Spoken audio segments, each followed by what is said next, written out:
Oh, I thought Mom had a lot of money saved. I mentioned it, right? I've already told her to leave. What's the point of keeping her around if she doesn't have a job? She's been living here for 3 months, and my son and his wife used up all my savings. They treated me like I was just there to clean up after them. I had enough, so I quietly left. Then, my son called me, sounding really worried. Around that time, something I did became big news across the whole United States. My name's Astrid, and I'm 68 years old.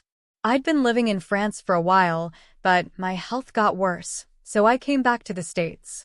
When I got back, my old place was gone, so I asked my son and his wife if I could stay with them for a bit. Henrik, my only son, is 42 and works in an office. He and his wife, Linnea, don't have kids, and they seem to live a pretty quiet life. We lost touch while I was away, but I decided to reach out, and Henrik seemed happy to hear from me. I explained my situation and asked if I could stay for a bit. Henrik agreed, though I could tell it was a bit awkward for him to have me around. But the happiness of being with my family again outweighed any worries I had.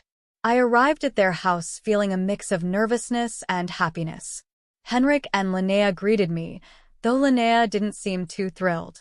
I planned to stay for a few months until my belongings arrived. We chatted about our lives and my time in France. When Henrik asked why I moved there, I just said I wanted to enjoy the countryside. Henrik laughed, but Linnea still seemed unhappy. We talked about my health issues, like my severe dizziness, which might be Miner's disease. After that, I went to the entrance to get my things from my carry-on bag. While organizing my stuff, I overheard Henrik and Linnea talking.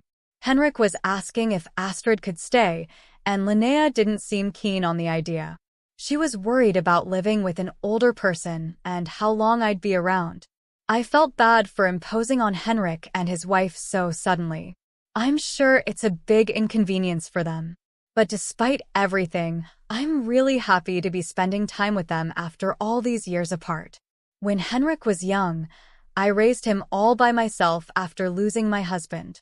We didn't have much, and Henrik faced his own challenges, especially with his health. Coming here isn't about making up for everything, but I wanted to apologize and express my gratitude. That's why I came to this house. It's disappointing that I'm not exactly welcomed, but I understand they have their own lives to live. I went to the guest room they gave me, trying to calm my anxious heart. The next morning, Henrik left for work, leaving just Linnea and me in the house. I was doing some crafting in the living room when Linnea approached me. She seemed bothered by the mess I was making with fabric scraps and threads scattered around. I apologized and promised to clean it up. I showed her the small pouch I was sewing, with a little green turtle design on it. It's a turtle pouch, I explained, sharing my love for crafting little turtle-themed items. But Linnea seemed uninterested and asked me to not hang around the house all day, especially when she's off from her part-time job. I tried to explain that going outside too much made me dizzy due to my health issues, but Linnea insisted on driving me to the nearby community center to keep me out of the house during the day. Reluctantly, I agreed. From then on, I found myself doing all the housework despite feeling dizzy and sore. Linnea and Henrik treated me more like a housekeeper than a guest. Linnea, in particular, seemed more focused on her phone and social media than on maintaining the household. That evening, when Henrik came home, he asked if I brought my bank card. He explained that while they didn't mind me staying, life costs money, and they needed me to chip in. I handed him my banking card from my handmade pouch, and he checked it quickly, only to find out that I had much less saved up than he expected. Henrik seemed disappointed and kept asking if I had more money stashed away somewhere. When I said no, he reluctantly agreed to keep the cash for now, reminding me that they were doing me a favor by letting me stay. Later that night, I overheard Henrik and Linnea talking in the next room. They seemed upset about my financial situation and questioned whether they should have let me stay. Their words hurt, and I couldn't help but feel a deep sense of loneliness and sadness as I lay in bed. The next day, since Linnea had a day off, she drove me to the local community center, further emphasizing my feeling of being unwanted in their home. I opened my cargo bag, eager to continue my crafting in the lounge area. But as I reached inside, I realized I had forgotten the essential fabric back at home. I hesitated, knowing I couldn't ask Linnea to go back and get it for me. Luckily, my dizziness was under control that day, so I decided to take a walk back home to retrieve the fabric. Upon arriving, I glanced through the window into the house and saw Linnea with an unfamiliar man. They appeared to be intimately close, which made me hesitate outside for a while before turning back without entering the house. It became clear that they wanted me out so I wouldn't interrupt their affair. Back at the community center, my mind kept wandering back to Linnea and the man. I felt the need to seek advice, so I decided to call someone for guidance. From then on, I avoided bringing up the affair and continued interacting with Henrik and his wife. However, whenever I left the house, I would conspicuously place a red turtle pouch on the edge of the living room side table. 3 months had passed since I started staying with Henrik's family. By this point, I had essentially become the household maid. When I was at home, I had to do endless chores, and when Linnea was home, I was relegated to the community center. My savings had mostly been drained by Henrik, who had a gambling addiction and spent most of his free time on lotteries and slots. It seemed his fixation on money stemmed from the financial hardships he suffered as a child. Initially, I tried to intervene, but mentioning it always enraged him. 3 months in, I couldn't take it anymore. One night before a long weekend, I decided to bring something I had been considering. "Henrik, Linnea, thank you for letting me stay with you," I began. "Henrik, I know I made things hard for you when you were young by not having much money. I'm sorry for all the trouble I've caused, but I'm grateful." I pulled out a homemade turtle pouch from the table, hoping they would accept it as a token of my gratitude. However, neither Henrik nor Linnea showed any interest. "Mom, enough of that. Are we really out of money? Think about the French account or something," Henrik interrupted. "I told you we are out of money," Linnea added. "Astrid, how much longer are you planning to mooch off us? Honestly, it's annoying." Desperate, I asked Henrik if he remembered Anders, who helped us out in our old apartment.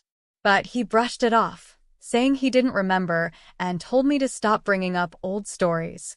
Stunned into silence, I clenched the turtle pouch in my hand, feeling the texture of the paper inside.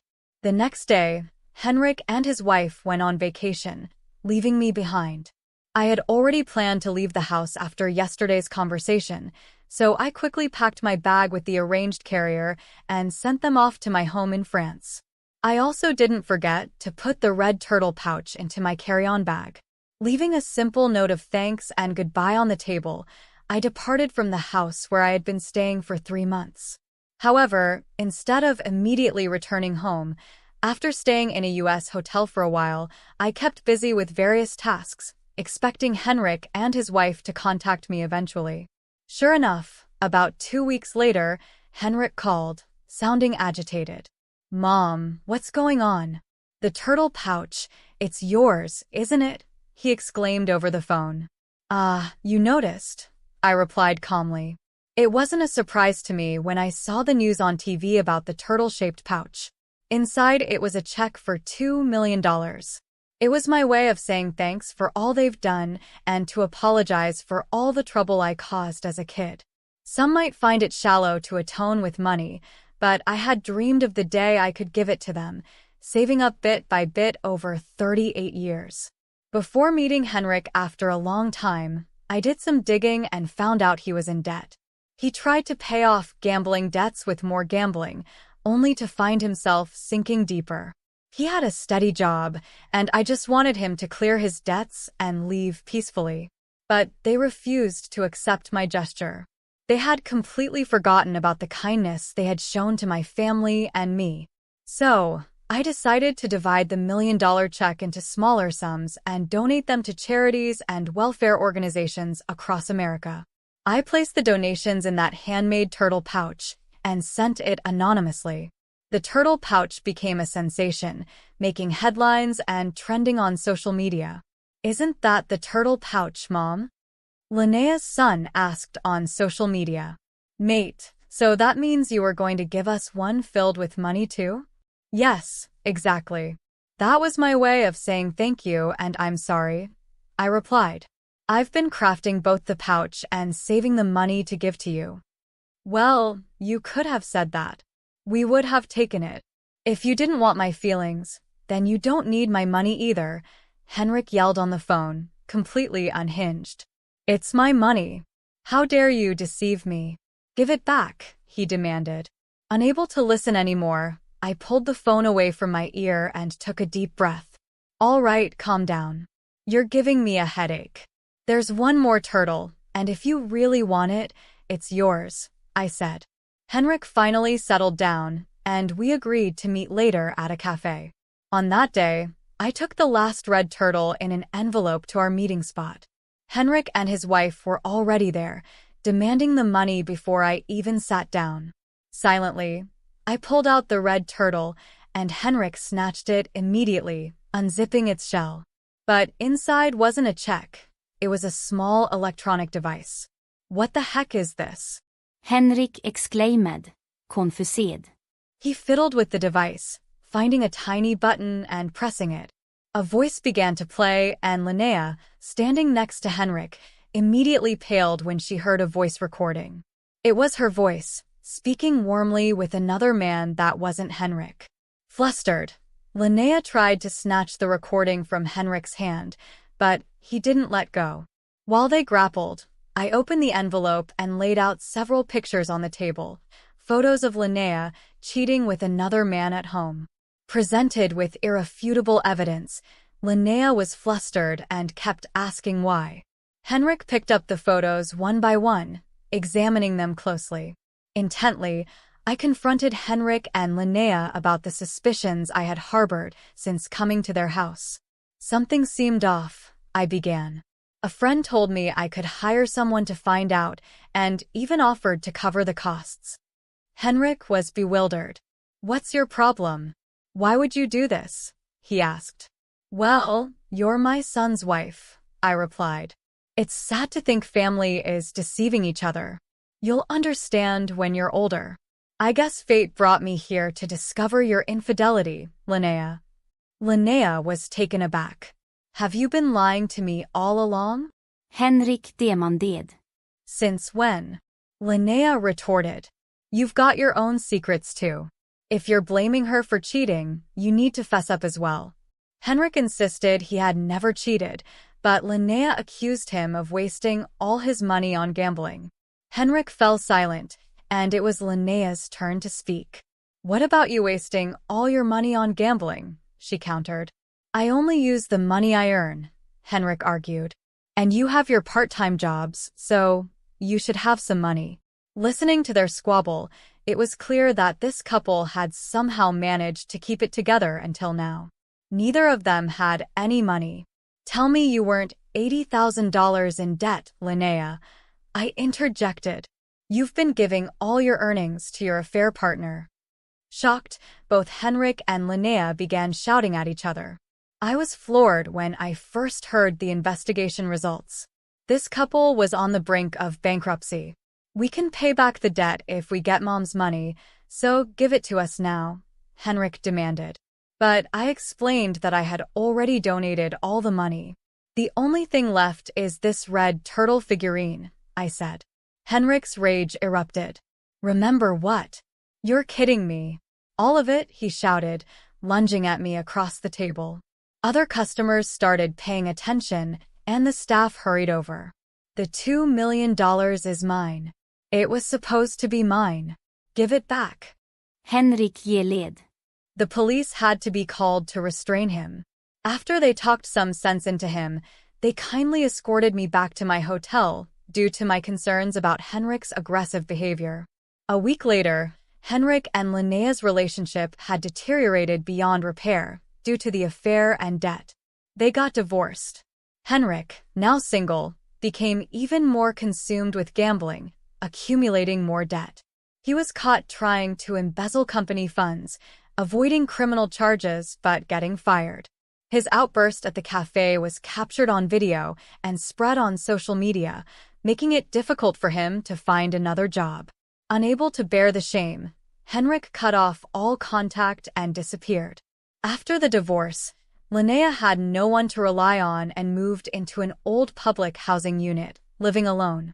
Just before I could make a donation for the turtle rescue, it appears my online post mocking my own turtle went viral.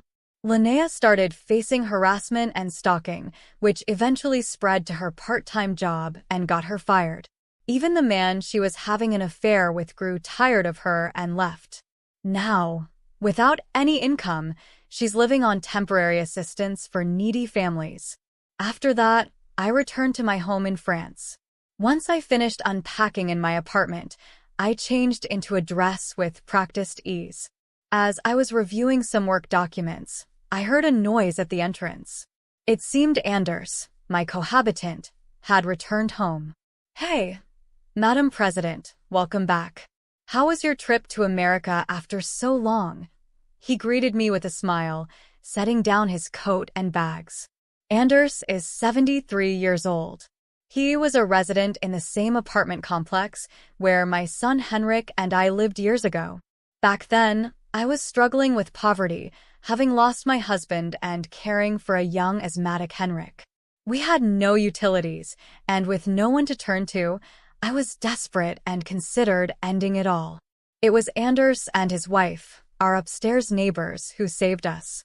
They were our lifelines. Please call me Astrid. I'm back, and look, I brought so many souvenirs, I exclaimed upon seeing Anders. Wow, all my favorites. Thanks. I'll take some to the storytelling event at the community center tomorrow. Anders examined each of the piled-up souvenirs on the table, his face beaming. After we had gotten back on our feet, Anders and his wife moved away for work. Years later, we bumped into each other in the city, and I began helping with a support program for the needy that Anders had founded. Unfortunately, Anders's wife had passed away by then, and we started working together as business and life partners. I've been leading the organization since Anders retired a few years ago.